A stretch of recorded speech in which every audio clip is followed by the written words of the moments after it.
Как да избереш най-щастливия за теб път? Два са начините за това. Аз съм Веселка Йорданова, авторът на книгите от поредицата Решимост. Първо да припомня, че в предното видео казахме, че живота е едновременно и съдба, и избор. Т.е. той е до някъде предопределен, но всъщност зависи до голяма степен от нашите избори и решения. Т.е. по кой житейски път да тръгнем си зависи от самите нас. Казахме също, че има един или няколко пътя, които нашата душа, преди да дойдем на планетата Земя, е избрала като най-предпочитани, за да изпълним в максимална степен целите, задачите, които имаме да решаваме в този живот, да се справим с предизвикателствата, които стоят пред нас и да намерим призванието си, да живеем също така в своята мисия, от което следва, че по тези 2-3 главни, да ги наречем пътища, ние ще бъдем най-щастливи, ще сбъдваме с лекота своите мечти и желания. И така, как ние да се насочим, как да минем по някой от тези най-щастливи за нас пътища?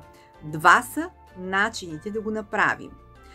Първият начин е ние да се чувстваме добре, да сме в висока вибрация, да сме във високо настроение. Можем да го кажем по много начини. Да мислим позитивно, да не влизаме в негативното. Просто да се чувстваме добре. Тогава всъщност ние ще се отпуснем в Вселенския поток, който ще ни преведе наистина през най-щастливия за нас път. Тоест, ще минем по път, по който ще се чувстваме щастливи и ще сбъдваме своите мечти и желания. А втория начин е като наричаме, назоваваме неприятните събития и обстоятелства, които все пак ни спохождат, като ги назоваваме добри, положителни, като наричаме неуспеха успех, както аз обичам да казвам. Все пак сме хора и е нормално да ни се случва нещо неприятно.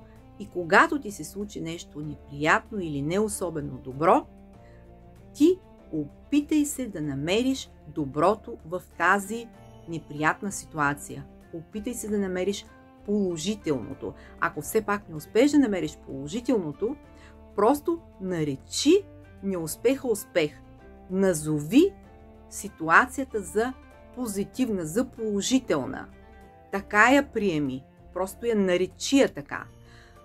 И какво ще стане?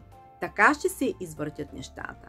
Така ще се подредят събитията и обстоятелствата, че тази неприятна ситуация изведнъж ще се окаже наистина добра, положителна за теб.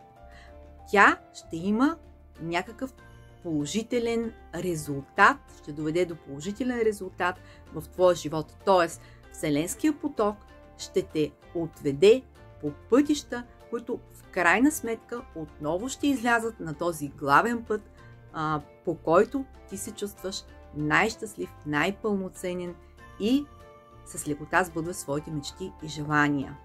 Просто, когато приемеш негативните събития и обстоятелства за позитивни, ти отново се отпускаш в Вселенския поток, който ще те изведе на най-щастливия за теб път.